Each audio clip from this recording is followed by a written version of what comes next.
कहे विचक्षण पुरुष सदा मैं एक हो, अपने रस सो भर्यो आपनी टेक हो। मोह कर्म मम नाही नाही भ्रम कूप है, शुद्ध चेतना सिंधु हमारो रूप है। क्या कह रहे देखिए, कहे विचक्षण पुरुष सदा मैं एक हो। क्या कह रहे, कहे विचक्षण पुरुष सदा मैं एक हो। मैं एक हूँ, एक हूँ मतलब कहकर क्या कहना चाह रहे हैं? शरीर नहीं, स्त्री नहीं, पुत्र नहीं, नौकर नहीं, द्रव्य कर्म नहीं, रुपया पैसा संपत्ति धन दौलत परिकर कुछ नहीं। समझ में आ रहा है? ये रिश्ते नाते कुछ नहीं। एक समय के लिए विचार तो करो, मैं एक हूं। समझ में आया? मेरी कोई जिम्मेदारी है ही नहीं, पर पदार्थ के प्रति मेरी कोई भी जिम्मेदारी नहीं, ऐसा विचार तो करो। कहे विचक्षण पुरुष सदा मैं एक हो, अपने रस सो भर्यो आपनी टेक हो। मुझ में जो रस भरा है ना, आनंद रस, ज्ञान रस, जो लगाना है लगाइए, वो सब मेरा ही है, अपना है, सेल्फ प्रोडक्शन है। समझ में आया? एक और अपनी टेक सो, अपनी टेक मतलब क्या? मैं ही मेरा आधार हूं, अन्य कोई भी मेरा आधार नहीं है, आधार देने में समर्थ नहीं है। क्या कहा? अपने रस सो भर्यो आपनी टेक सो। अब देखो, मोह कर्म मम नाही नाही भ्रम कूप है। मोह कर्म नहीं है मुझ में, नहीं है, नहीं है, नहीं है। अभी लगाओ, दिन रात मैं मोह कर्म राग द्वेष इसके अलावा और कुछ करता हूँ क्या? और ये कह रहे राग द्वेष क्यों कर रहा हूं? क्योंकि मुझे लगता ही ये मेरा स्वभाव है। मैं राग कर सकता हूँ, मैं द्वेष कर सकता हूँ, क्रोध कर सकता हूँ। क्योंकि मुझे लग रहा है ये मेरा स्वभाव है। यहाँ पर कह रहे मोह कर्म मम नाही नाही भ्रम कूप हो। मोह कर्म में क्या क्या लेना? द्रव्य दर्शन मोह, चारित्र मोह और नौकशा है, सब ले ले। चारित्र मोह में तो नौकशा आएगी। ये सब कुछ पैकेज मोह कर्म में ले लीजिए। मोह कर्म मम नाही नाही भ्रम कूप है। इस कह रहे भ्रम रूपी कूप है, कुआं, भ्रम ही भ्रम है। इसी को हम कहेंगे क्या है वो, मृगजल जैसा है नहीं लेकिन लगता है। उसी प्रकार ये भ्रम रूपी कुआं है तो कुछ नहीं मेरा वहां पर सुख, लेकिन मैं निरंतर उसी में ही प्रयासरत रहता हूँ। मेरा पूरा पुरुषार्थ, पूरा जोश, पूरी मेहनत, पूरी ताकत इसी में लगती है, पर पदार्थों में, उसको ठीक करने में। मोह कर्म मम नाही नाही भ्रम कूप है, शुद्ध चेतना सिंधु हमारो रूप है। ऐसा विचार तो करो, शरीर से पृथक अपने को देखो तो सही, अपना निर्णय तो करो, ये शरीर मैं नहीं। किसी ने गाली दी, ठीक से बात कर। ये कब हुआ? शरीर को अपना माने बिना नहीं होता है। समझ में आया?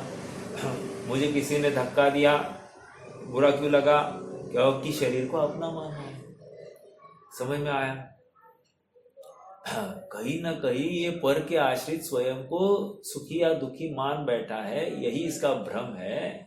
और यहाँ पर कह रहे तेरा पूर्ण रस तुझ में भरा है, शुद्ध चेतना सिंधु हमारो रूप है। क्या है ये चेतनपना, जहाँ जाननपना है, और शुद्ध चेतना कह रहे। अच्छा, अशुद्ध चेतना भी होती है? हाँ होती है ना। जब मोह करेगा तो चेतना पर्याय में अशुद्ध स्वयं को अनुभवती है। समझ में आ रहा है क्या? जबकि चेतना सचमुच अशुद्ध होती ही नहीं है। ज्ञान चेतना, दर्शन चेतना, लेकिन उस मिथ्यात्व के साथ में वो चेतना अगर विपरीत ही परिणाम कर रही है तो उस चेतना को भी अशुद्ध चेतना कहा जाता है। समझ में आ रहा है? ठीक है, चलिए ये एक छंद मुझे सुनाना था। गाथा 275 की चर्चा हमने प्रारंभ की है। 275वीं गाथा में आचार्य देव हमको इतना ही कह रहे हैं कि भाई पूरे प्रवचन का सारभूत ये गाथा है एक, और इस गाथा को पढ़कर तुझे क्या मिलेगा? प्रवचन का सार मिलेगा। प्रवचन का सार मतलब क्या? आत्मा का सारभूत जो परिणाम है वो मिलेगा। आत्मा का सारभूत परिणाम क्या है? शुद्ध चेतना सिंधु हमारो रूप है। उस शुद्ध चेतना की प्राप्ति हो जाएगी। अब शुद्ध चेतना की प्राप्ति करनी है तो कैसे करेंगे साहब? फिर से बैक टू जीरो। कह रहे शुद्ध चेतना की प्राप्ति करनी है तो पहले नक्की कर तेरा सच्चा स्वरूप क्या है। अगर स्वरूप का निर्णय नहीं करेगा तो भ्रांति निरंतर बनी रहेगी। ठीक है, आइए पहले गाथा एक बार पढ़ लेते हैं, फिर और चर्चा आगे बढ़ाएंगे। बुद्धि शासन में मेयम सागारणगार चर्यया जुत्तो जो सोपवयन सारम लहुना कालेन पपोदी। जो श्रमण श्रावक जानते जिन वचन के इस सार को वे प्राप्त करते शीघ्र ही निज आत्मा के सार को। जो साकार हमने कल चर्चा की थी, क्या सागार मूल गाथा में प्राकृत में सागार अनगार ऐसा आया है, और टीकाकार ने जो भावार्थ किया है सागार का अर्थ साकार उपयोग वाला और अनाकार मतलब अनाकार उपयोग वाला, ये एक अर्थ हुआ।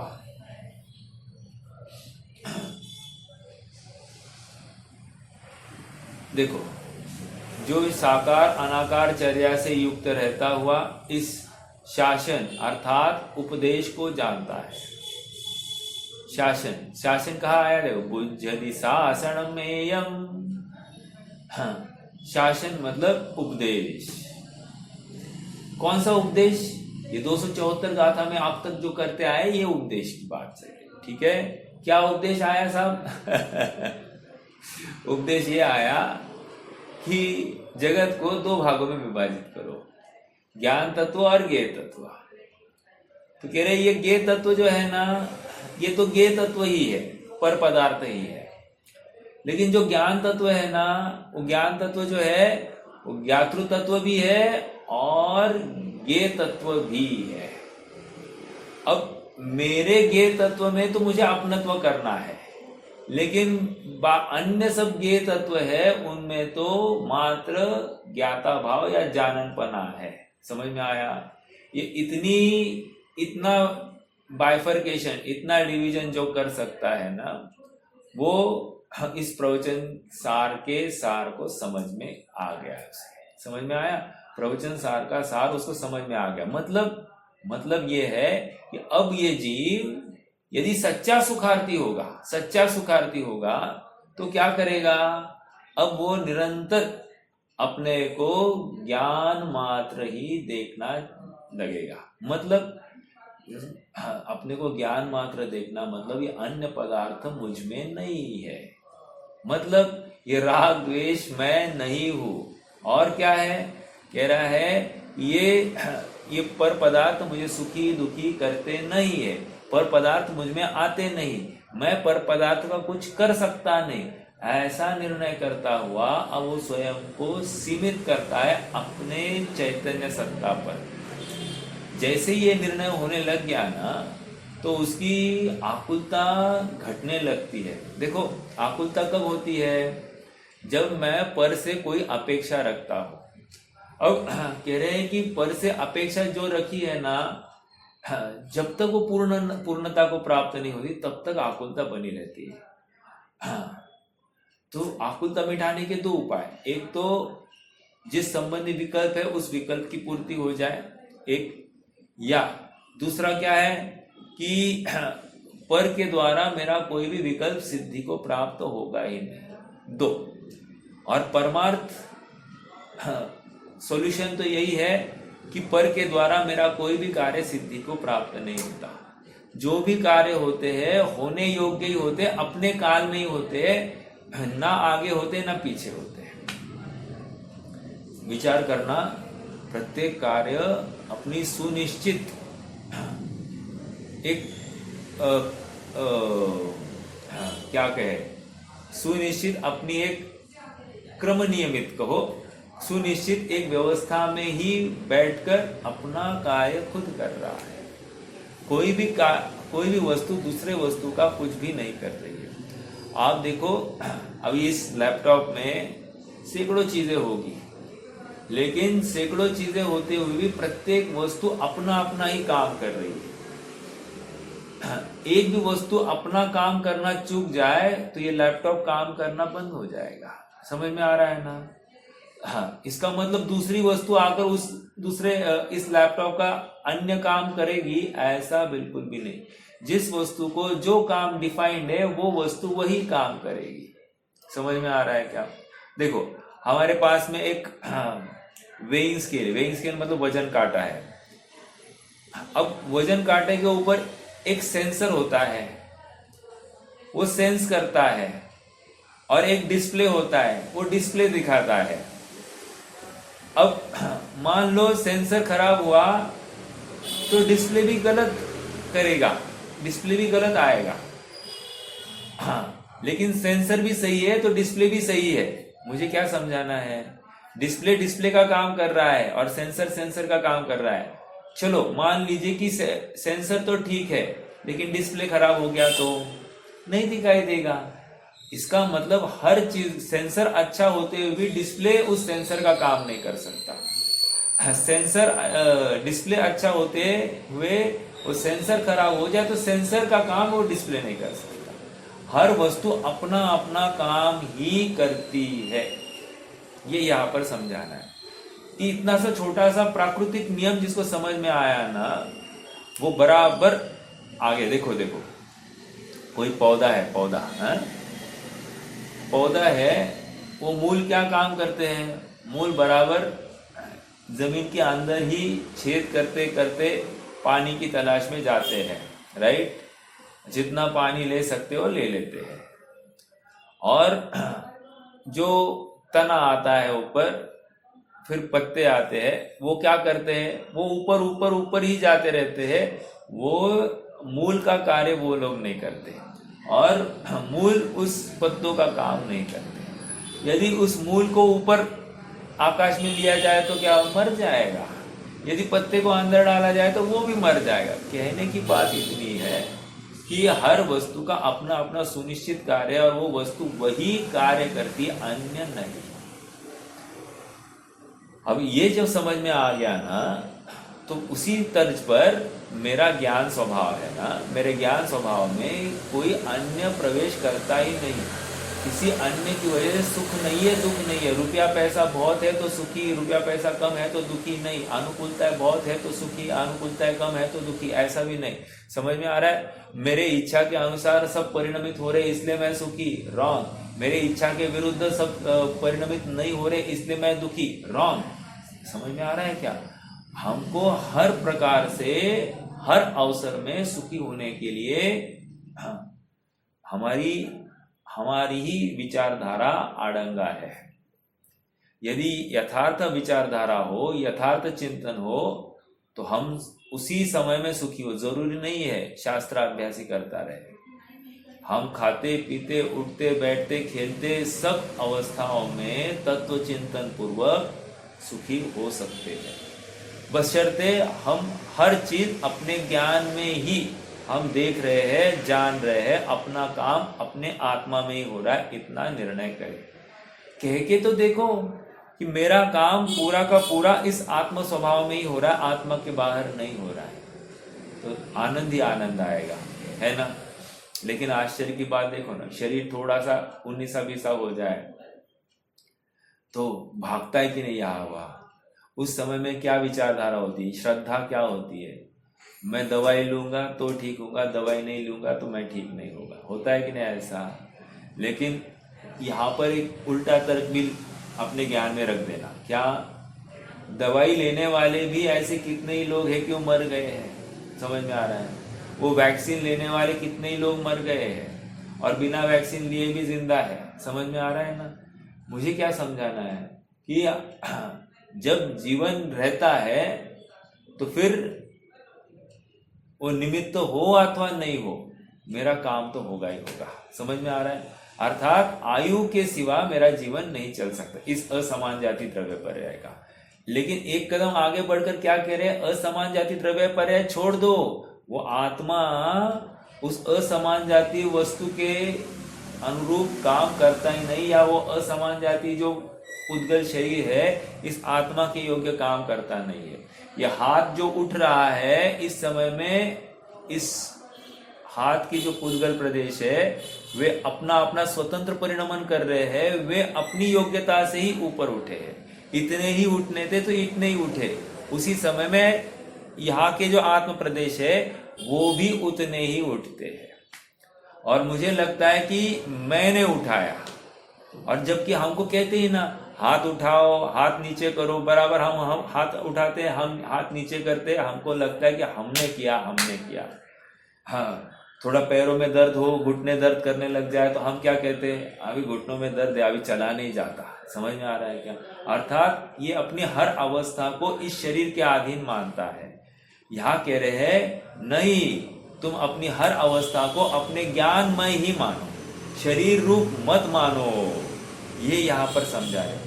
थोड़ा सा ऐसा ऑफ द लाइन हमको भी दिन में चिंतन अपना करना चाहिए, क्योंकि दिन भर हम क्या है, इस शरीर के आश्रित होकर ना शरीर के योग्य ही कार्य या शरीर का कार्य ही अपना कार्य ऐसा मान बैठे, जो कि भ्रम कूप है, समझ में आ रहा है। देखो आ जाइए, जो साकार अनाकार चर्या से युक्त, देखो साकार अनाकार चर्या से युक्त, अभी चर्या क्यों लगाया, फिर समझ में आया क्या। चर्या मतलब चारित्र, जो साकार अनाकार चर्या, या ऐसा भी ले सकते कि साकार अनाकार क्रिया से युक्त, ये भी ले सकते हैं। युक्त रहता हुआ इस शासन को जानता है। मूल बात कहाँ से मैं निकाल रहा हूँ, चर्या का अर्थ चारित्र, क्योंकि शासन अर्थात उपदेश को जिसने जाना वह अल्प काल में प्रवचन के सार भगवान आत्मा को प्राप्त करता है। देखो यहाँ पर बहुत महत्वपूर्ण बात कह रहे हैं, ये जिनवाणी सुनकर तुमने क्या समझा, जिनवाणी सुनकर तुमने क्या समझा, थोड़ा बहुत इस नए से ऐसा, उस नए से ऐसा, इतना समझ लिया, लेकिन उस कथन का जो विषयभूत पदार्थ आत्मा था, उस आत्मा के बारे में कुछ विचार किया कि नहीं, आत्मा का चिंतन हुआ कि नहीं, या आत्मा बाजू में है और तेरे विकल्प बाजू में है, समझ में आ रहा है क्या। विकल्प अगर आत्म भावना के योग्य है तो शाबाश, लेकिन विकल्प में आत्म भावना नहीं है तो फिर कुछ भी नहीं हुआ, समझ में आया। फिर शास्त्र अभ्यास भी निरर्थक है, अकार्यकारी है। तो ऐसे जीव को भगवान आत्मा की प्राप्ति नहीं होगी, शास्त्र अभ्यास करता हुआ भी भगवान आत्मा की प्राप्ति नहीं होती। क्यों? क्योंकि उस जाति का भाव वासना नहीं है, राइट। हाँ, मैं जब भी शास्त्र अभ्यास कर रहा हूँ उस समय में हर बार मैं अपने को वहां पर फर्स्ट पर्सन के रूप में देखता हूँ। मैं कौन हूँ, मुझे क्या करना है, मुझे क्या करना है, मुझे क्या करना है, मैं क्या करता हूँ, मैं क्या करता हूँ, ऐसा निरंतर वो विचारधारा चलती है। समझ में आ रहा है क्या। देखो जो साकार अनाकार चर्या से युक्त रहता हुआ इस शासन अर्थात उपदेश को जानता है। उपदेश का जानना मतलब क्या? जैसे अमृतचंद्र स्वामी ने चौथी गाथा की टीका में क्या, मुझे निज वैभव की प्राप्ति, आगम का सेवन, युक्ति का अवलंबन, परापर गुरु का उपदेश और स्व संवेदन प्रत्यक्ष। तो आगम का सेवन, युक्ति का अवलंबन, युक्ति ये सब किया है, यहाँ पर एकदम शॉर्ट में बोल दिया।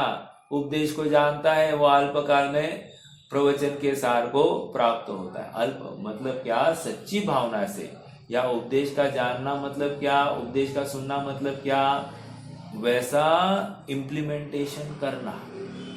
हमेशा अपन उदाहरण लेते हैं कि नहीं, किसी बच्चे को कहा बेटा वो चीज लेकर आओ, पानी लेकर आओ, हाँ बोलता है और लाता नहीं है। तो बेटे ने सुना क्या? नहीं सुना। उसी प्रकार तुम अपने आत्मा को ध्याओ।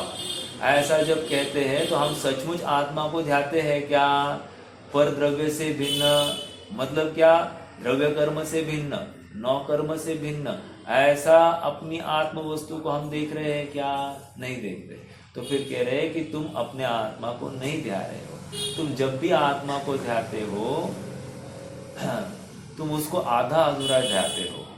मतलब आधा अधूरा ध्याने का अर्थ क्या कह रहे हैं कि क्षयक्षम ज्ञान पूर्ता ही तुम देखते हो अपने आत्मा को। थोड़ा सा क्षयक्षम अच्छा हुआ, तुम अपने आप को ग्रेट मान लेते हो।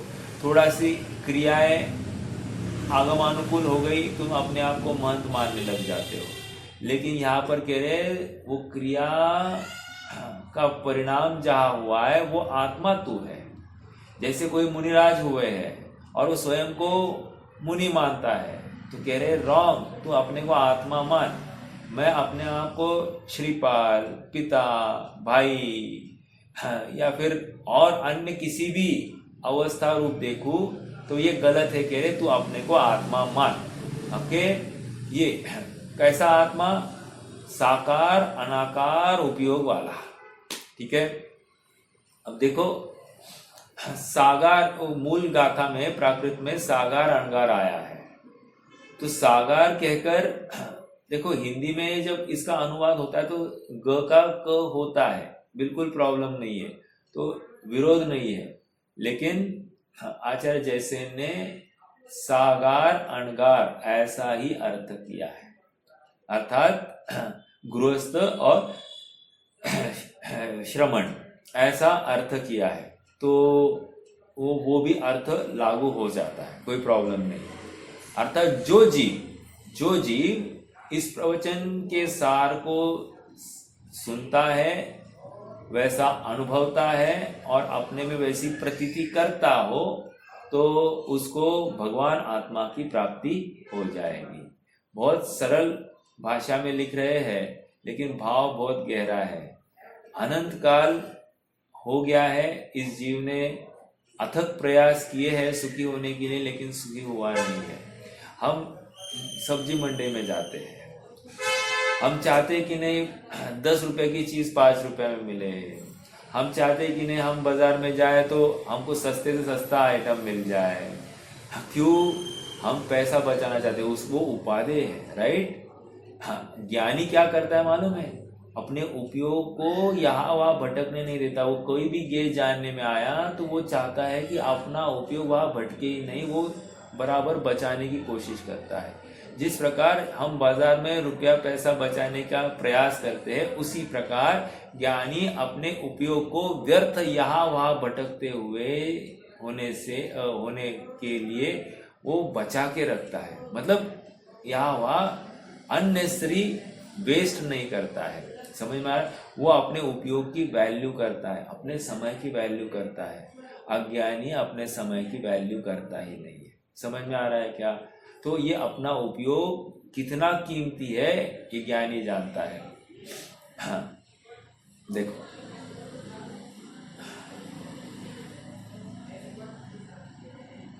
वह अल्पकाल में प्रवचन। अब अमृतचंद्र स्वामी की तत्प्रति का टीका देखो। सुविशुद्ध ज्ञान दर्शन मात्र स्वरूप में अवस्थित परिणति में लगा होने से अब देखो क्या कह रहे हैं, सुविशुद्ध ज्ञान दर्शन मात्र स्वरूप में। दो शब्द है, एक तो सुविशुद्ध ज्ञान दर्शन, ये एक अर्थ करेंगे, और मात्र कहा है। मात्र कहकर क्या समझना है अपने को? ज्ञान दर्शन मात्र कहकर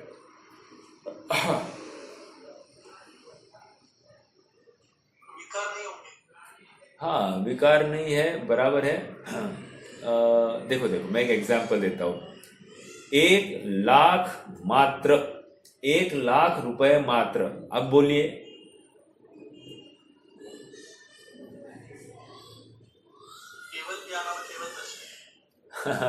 नहीं ठीक है, मैं एक उदाहरण में ये उत्तर पूछ रहा था। 1,00,000 मात्र कहकर 1,00,000 से 1 पैसा कम नहीं और 1,00,000 से 1 पैसा ज्यादा नहीं, ये समझना है। अब यहां पर भी सेम विचार करना। ज्ञान दर्शन, सुविशुद्ध ज्ञान दर्शन मात्र, मात्र कहकर एक क्षयोक्षम ज्ञान भी नहीं, औक्षमिक ज्ञान भी नहीं, क्षायिक ज्ञान भी नहीं, अन्य कुछ नहीं, एक सामान्य ज्ञान दर्शन मात्र, एक, यह अर्थ किया। दूसरा अर्थ क्या कर रहे हैं? सुविशुद्ध ज्ञान दर्शन मात्र मतलब सम्यक ज्ञान और सम्यक दर्शन मात्र,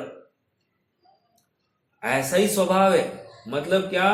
ज्ञान और श्रद्धा, श्रद्धा स्व में स्वत्व करती हुई ऐसा ही स्वभाव है, और ज्ञान जानन रूप ही काम करता है, इससे ज्यादा और कुछ नहीं करता। कितना जानता, कैसा जानता, ये है ही नहीं। ज्ञान दर्शन, सुविशुद्ध ज्ञान दर्शन कहकर वो यथार्थ श्रद्धान और यथार्थ ज्ञान की अपेक्षा बात कर रहे हैं। अब यथार्थ ज्ञान और यथार्थ श्रद्धान स्वभाव जैसा है वैसा ही पर्याय निर्णय करे तो सुविशुद्ध ज्ञान दर्शन मात्र, ऐसा अर्थ निकलता है। समझ में आ रहा है? अर्थात मेरे ऊपर जिम्मेदारी कि मैं ये पर्याय स्वयं को जानना और अपने में ही अपनापन स्थापित करने वाला अनुभव करे, माने। समझ में आया? सुविशुद्ध ज्ञान दर्शन मात्र, इससे ज्यादा कुछ नहीं। पर का लवलेश मात्र भी अपने में अपनत्व के योग्य नहीं है। हाँ, मैं अपने को तो अपना मानता हूं, औरों को भी अपना मानता हूं, रॉन्ग। समझ में आ रहा है क्या? अपने अलावा अन्य को अपना माना नहीं जा सकता, ऐसा ही वस्तु स्वरूप है। ठीक है, देखो, सुविशुद्ध ज्ञान दर्शन मात्र स्वरूप में अवस्थित परिणति में लगा होने से, हाँ, स्वरूप में अवस्थित परिणति में लगा होने से, हाँ, मतलब क्या? जैसा स्वरूप है उसी में एक रूप हो रहा है। ठीक है, ये पर्याय जैसा स्वरूप है वैसा ही अपने को अनुभव कर रही है। अपने को न अधिक अनुभव कर रही है न कम अनुभव कर रही है, जैसे का तैसा। ठीक है, होने से साकार अनाकार चर्या से युक्त जो शिष्य वर्ग स्वयं समस्त शास्त्रों के अर्थों के विस्तार संक्षेपात्मक श्रुत ज्ञानोपयोग पूर्वक केवल आत्मा का अनुभव करता हुआ इस उपदेश को जानता है। क्या क्या आया? साकार अनाकार चर्या से युक्त जो शिष्य वर्ग स्वयं समस्त शास्त्रों के अर्थों के विस्तार, देखो शिष्य जो है आचार्य के सामने अनेक शास्त्रों के अर्थों का एकदम भली भांति अर्थ निकाल सकते हैं। जटिल से जटिल और कठिन से कठिन ऐसा अर्थ वे एकदम इजीली वे कर सकते हैं। समझ में आया? आपको अर्थ समझना है ना, थोड़ा सा गोमटसार जीवकांड पढ़ना, वहां पर सारी बातें एक एक अक्षर में लिखी, अक्षर में, नॉट शब्द में। बा मतलब 2, चा मतलब 4, ऐसा पूरा शब्द भी नहीं लिखा गया। अब हमको पूरे अर्थ निकालने हैं। समझ में आ रहा है क्या? तो ऐसे अर्थ निकालने में प्रवीण जो शिष्य वर्ग है, लेकिन उसका कोई लाभ नहीं कह रहे। क्यों? अर्थ निकाल कर तुमने आत्मा देखा क्या?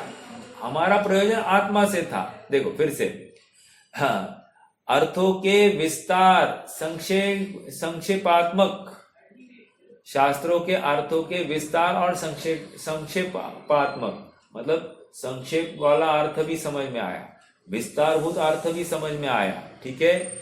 श्रुत ज्ञानोपयोग पूर्वक केवल आत्मा का अनुभव करता है, इसमें जाना, लेकिन संक्षेप और विस्तार अर्थ को जानता हुआ उस मात्र एक सामान्य आत्मा का निर्णय करे। समझ में आया? सामान्य आत्मा का निर्णय करे मतलब क्या? ज्ञान स्वभाव, श्रद्धा स्वभाव, सुख स्वभाव, ये सामान्य, ठीक है। आत्मा का सुख आत्मा से आता है, आत्मा में अपनत्व अपने से ही होने वाला है। अन्य कोई अपने आत्मा को अपना कहे तो काम चलेगा नहीं।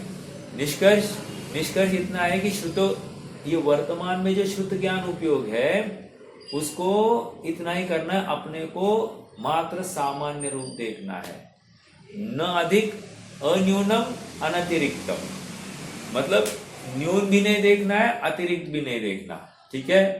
केवल आत्मा का अनुभव करता हुआ, और इतना ही, निर्णय किया लेकिन आत्मा का अनुभव ही नहीं किया तो कोई फायदा नहीं। जैसे कोई बच्चा है, बच्चे ने पढ़ाई तो की, सारा आंसर सब ये हो गया, और फिर पेपर आया तो पेपर में कुछ भी लिख कर नहीं आया तो काम नहीं चलेगा।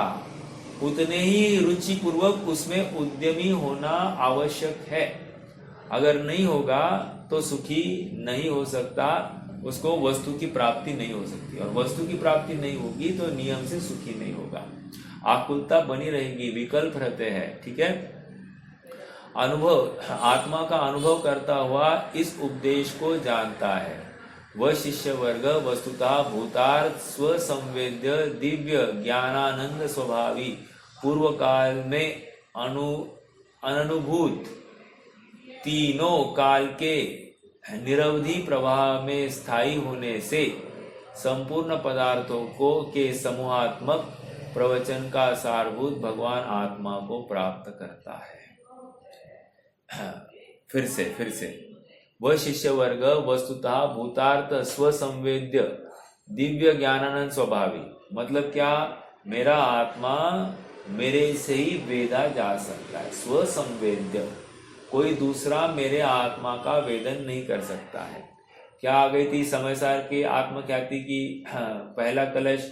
नमः समय साराय स्वानुभूत्या चकासते, स्व अनुभव से ही उसका चखना किया जा सकता है। चखना मतलब क्या? वो उसका वेदन, उसका फीलिंग किया जा, स्वानुभूत्या चकासते। और फिर वो कैसा है? चित स्वभावाय भावाय सर्व भावांतरिक्षित, मतलब सभी पर्याय से पार, वो समय सार पर्याय से पार कहा गया है। अभी यहाँ पर वो बात नहीं कर रहे हैं, यहाँ तो इतना ही कह रहे हैं कि स्वसंवेद्य है, अर्थात उसका संवेदन मेरे द्वारा ही हो सकता है, अन्य के द्वारा नहीं। देखो केवली भगवान कहो, अनंत सिद्ध भगवान मेरे आत्मा को जान रहे हैं लेकिन मेरे आत्मा का वेदन नहीं कर पाएंगे। समझ में आ रहा है क्या? ये नहीं कर सकते। आत्मा की त्रिकालवर्ती सर्व अवस्थाएं को जान सकते हैं लेकिन मेरे आत्मा का वेदन नहीं कर सकते। ये इतना जान सकते हैं, ये सुखी है, ये दुखी है, ये जान सकते हैं, लेकिन वो वेदन उनको नहीं अनुभव में आएगा। समझ में आया? वो ये भी जानेंगे मैं सुखी हूं या दुखी हूं, जो कुछ है तत्व ज्ञान पूर्वक मैं सुखी हूं और तत्व ज्ञान के अभाव में मैं दुखी हूं, तो ये भी वे जान रहे हैं लेकिन वे मेरा वेदन नहीं कर सकते। तो क्या आ गया बात?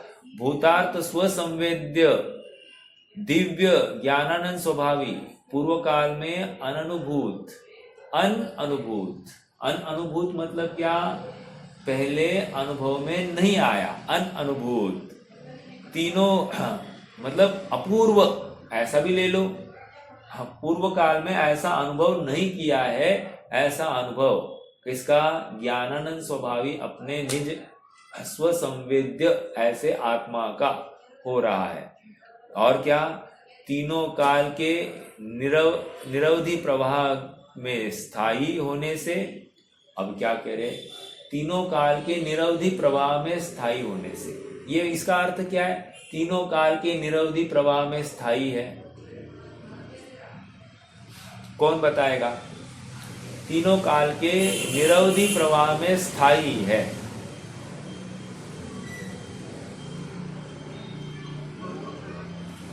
फिर से जरा जोर से बोलिए, वेरी गुड, द्रव्य, स्थायी कह दिया तो द्रव्य, ठीक है।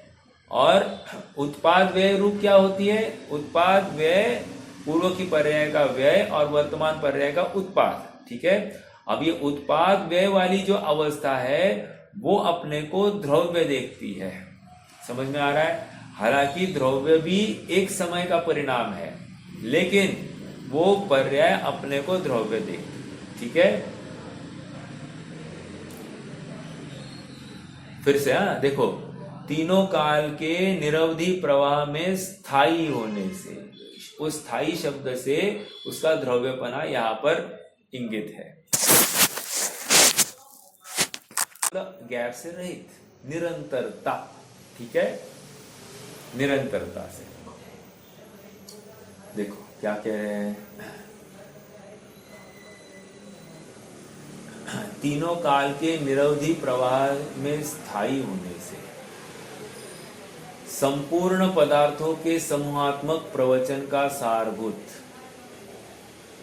संपूर्ण पदार्थ के समूहात्मक प्रवचन का सारभूत भगवान आत्मा को प्राप्त करता है। ओ ग्रेट ना, देखो ना, मतलब सभी पदार्थों में सारभूत क्या है, सभी पदार्थों में सारभूत क्या है, मेरे लिए मेरा आत्मा, आपके लिए आपका आत्मा, खत्म।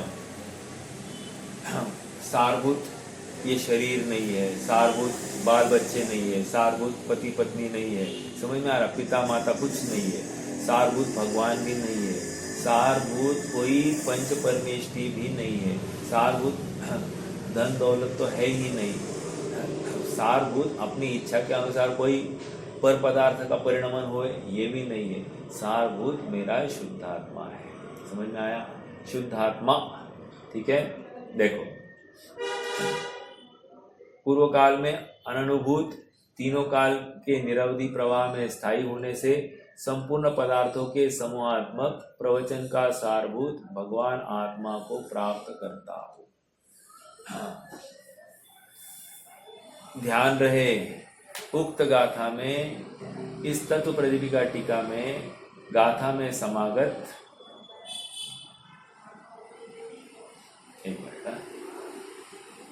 गाथा में समागत लहुना कालीन पद की उपेक्षा हो गई है, जबकि जैसेन्य तात्पर्य वृत्ति टीका में उक्त पद का अर्थ अल्प काल में उपलब्ध है।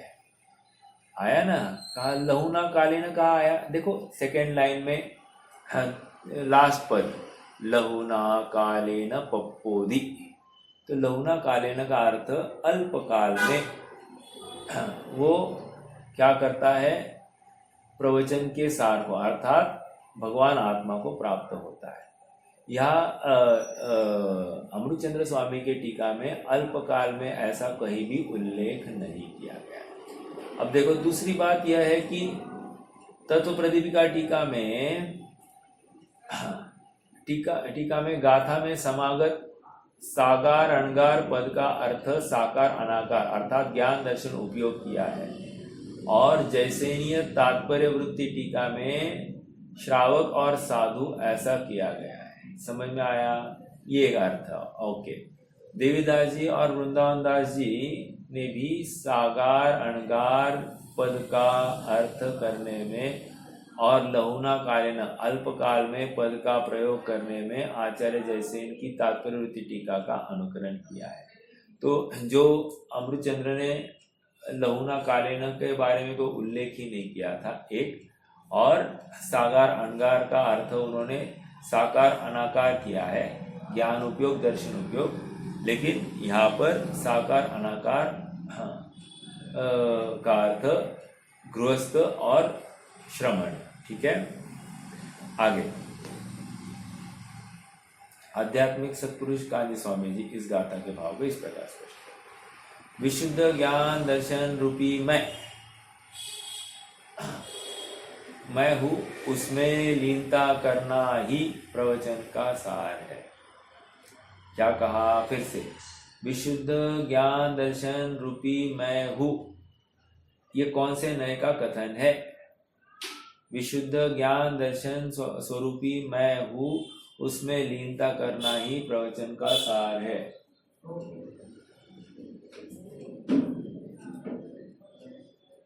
ये विशुद्ध ज्ञान दर्शन स्वरूपी मैं हूं, ये कौन से नए वाला विशुद्ध ज्ञान दर्शन स्वरूपी मैं हूं कहना चाहते हैं? हाँ, निश्चय नए में 8वें नए वाला है ये। विशुद्ध ज्ञान दर्शन रूपी मैं का अर्थ जो कभी पर्याय रूप हुआ नहीं है, जो कभी पर वस्तु रूप हुआ नहीं है, जो कभी मोहराग्वेश रूप हुआ नहीं है, जो कभी क्षयोक्षम रूप हुआ नहीं है, उपशम रूप हुआ नहीं है, क्षायिक रूप हुआ नहीं है, उदय रूप हुआ नहीं है, ऐसा विशुद्ध ज्ञान दर्शन स्वभावी मैं, उसमें लीनता करना ही प्रवचन का सार है। जिस प्रकार छाछ के बिलोने रूप संपूर्ण क्रिया का सार एक मक्खन की प्राप्ति है, उसी प्रकार शरीर बाह्य में स्थित है, इसके साथ हमारा कोई संबंध नहीं है। क्या इस शरीर के साथ भी मेरा कोई संबंध नहीं? नास्ति सर्वोपि संबंधा, मेरा किसी शरीर के साथ भी कोई भी संबंध नहीं है। पुण्य पाप के भाव भी दूर करने योग्य है, एकमात्र विशुद्ध ज्ञान दर्शन स्वभाव की प्रतीति ज्ञान और रमणता ही करने योग्य है। यही प्रवचन का सार है। निष्कर्ष लाख बात की बात यह निश्चय और लाओ, तोरी सकल जगत द्वंद फंद निज आत्म ध्याओ। आत्मा को ध्याने के लिए जगत के सारे विकल्प, सारे कार्य को एक साइड में कर दो। क्या होना है होने दो, लेकिन तुम अपने स्वभाव को ध्याने के लिए कटिबद्ध हो जाओ। ठीक है? हाँ, फिर से पढ़ते देखो। विशुद्ध ज्ञान दर्शन रूपी मैं हूँ, उसमें लीनता करना ही प्रवचन का सार है कि जिस प्रकार छाछ को बिलोने रूप संपूर्ण क्रिया का सार एक मक्खन की प्राप्ति है, उसी प्रकार शरीर बाह्य में स्थित है, उसके साथ हमारा कोई संबंध नहीं है। पुण्य पाप के भाव भी दूर करने योग्य है, एकमात्र विशुद्ध ज्ञान दर्शन स्वभाव की प्रतीति ज्ञान और रमणता ही करने योग्य है। यही प्रवचन का सार है। देखो क्या प्रयोजन बुद्ध है, किसके लिए प्रयास करना है, ये समझना है। हम दिन रात विषयों की तलाश में, भोगों की तलाश में निरंतर दौड़ रहे हैं, अप्रतिहत।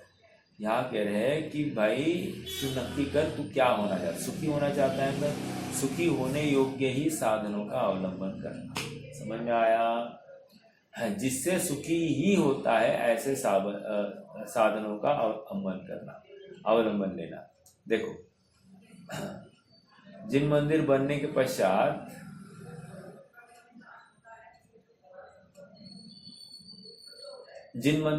के पश्चात ऊपर स्वर्ण कलश विराजमान करते हैं, उसी प्रकार यह अंतिम गाथा प्रवचन सार पूर्ण होने का स्वर्ण कलश के समान है। ठीक है? इस गाथा को ही उन्होंने स्वर्ण कलश कहा है। आगे, आत्मा के बराबर सुनने समझने में मुमुक्षु को प्रमाद नहीं आता, किंतु इसमें ज्ञान की दृढ़ता होती है। अतः जो शिष्य प्रमाद रहित होकर प्रवचन का सार समझते हैं, वे निज ज्ञानानंद आत्मा का अनुभव करते हैं। क्या कह रहे हैं? आत्मा फिर से, जिन मंदिर बनाने के पश्चात ऊपर स्वर्ण कलश विराजमान होता है, तो उसे ये क्या दिया सिद्धांत। उसी प्रकार ये दृष्टांत। तो सिद्धांत क्या हो गया? उसी प्रकार अंतिम गाथा प्रवचन सार पूर्ण होने पर स्वर्ण कलश के समान है। अर्थात गाथाओं का पूरे 274 गाथाओं का सार ये 275वीं गाथा लेकर है। ठीक है। उसी प्रकार यह अंतिम गाथा प्रवचन सार होने पर स्वर्ण कलश के समान है। इस प्रकार प्रवचन का सार ग्रहण कर शिष्य वर्ग सत्यार्थ स्वसंवेद्य ज्ञानानंद स्वभाव से युक्त आत्मा को पाते हैं। क्या कहा, कितने विशेषण लगाए? सत्यार्थ है मेरा आत्मा, और स्वसंवेद्य है 2, ज्ञानानंद स्वभाव है 3, इससे युक्त मेरा आत्मा पाया जा रहा है। ठीक है, आगे। हाँ, निरंतर अपने बारे में विचार करो, निरंतर अपने को ज्ञान वाला देखना प्रयास करो, निरंतर अपने को संयोगों से पृथक करने की कोशिश करो। ठीक है। हाँ, इस प्रकार प्रवचन का सार ग्रहण कर शिष्य वर्ग सत्यार्थ स्वसंवेद ज्ञानानंद स्वभाव से युक्त आत्मा को पाते हैं। आत्मा को बारंबार सुनने समझने से मुमुक्षु को प्रमाद नहीं आता, किंतु इससे ज्ञान की दृढ़ता होती है। अतः जो शिष्य प्रमाद रहित होकर प्रवचन का सार समझते हैं वे निज ज्ञानानंद आत्मा का अनुभव करते हैं। सरल है, आगे बढ़ते हैं। निज, ये आज पूरा हो जाएगा। निज शुद्धात्मा प्रवचन का सार है, क्योंकि सर्व पदार्थ समूह का प्रतिपादन करने वाले प्रवचन में निजात्म पदार्थ ही स्वयं ध्रुव स्वरूपी है, दूसरा कोई पदार्थ ध्रुव नहीं है। हाँ, दूसरा कोई पदार्थ ध्रुव नहीं है मतलब क्या? मेरी ध्रुवता मेरे आधार से है। समझ में आया? कोई अन्य आकर मुझे ध्रुव बनाए तो क्या तकलीफ होगी? जिस प्रकार उसने मुझे ध्रुव बनाया ना, तो अध्रुव भी बना सकता है। समझ में आ रहा है? तो देखो, स्वयं के लिए स्वयं का आत्मा भगवान ही ध्रुव है। ऐसे निज ज्ञान आनंदमय भगवान आत्मा में स्थिर होकर वीतराग दशा में परिणति करना ही इस प्रवचन का सार है। ग्रंथाधिराज प्रवचन सार की इस अंतिम गाथा में जिनेन्द्र भगवान ने प्रवचनों के सार इस प्रवचन सार में प्रतिपादित तत्व ज्ञान को ज्ञान तत्व को, ज्ञेय तत्व को और श्रमणों के आचरण संबंधी संपूर्ण प्रकरण को जो गहराई से समझेंगे, तदनुसार अपने जीवन में ढालेंगे, उन्हें अल्पकाल में ही मुक्ति की प्राप्ति होगी। 3 बातें कह रहे। गहराई से समझना, समझने में कंजूसी नहीं, एक। दूसरा, समझने के बाद में उसको ग्रहण करने में कंजूसी नहीं, लोग क्या कहेंगे डरना नहीं। हाँ, जीवन में ढालेंगे, उन्हें अल्पकाल में ही मुक्ति की प्राप्ति होगी। गारंटी दे रहे आचार्य देव कि जो इस ग्रंथ के भाव को समझता है तो कह रहे उसको नियम से मुक्ति की प्राप्ति होगी। इस प्रकार चरणानुयोग सूचक चूलिका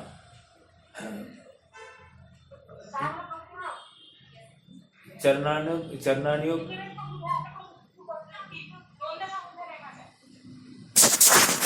सूचक चूलिका नामक महाअधिकार में समागत पंचरत्नाधिकार समाप्त होता है। इसके साथ ही प्रवचन सार ग्रंथ मूलतः समाप्त होता है। कहने की बात इतनी है कि अपना ज्ञान तत्व, अपना ज्ञेय तत्व ये हमको समझना है। ज्ञेय तत्व समस्त विश्व है और इस समस्त ज्ञेय को यह ज्ञान तत्व पी के बैठा है। एक भी ऐसा ज्ञेय नहीं जो मेरे ज्ञान में खचित नहीं है। सारा ज्ञेय मेरे ज्ञान दर्पण पर खचित है। लेकिन सुनो, मैं कौन से पर्याय में वो व्यक्त होगा मतलब झलकेगा, ये अभी मुझे पता नहीं है। लेकिन 101% वो भव्य हो या अभव्य हो, उसके ज्ञान दर्पण पर वो पूरा टंकोत्कीर्ण है ज्ञेय तत्व। समझ में आ रहा है? ठीक है जी। कोई प्रश्न है तो रख सकते हैं, निर्जिनवाणी स्थिति करेंगे।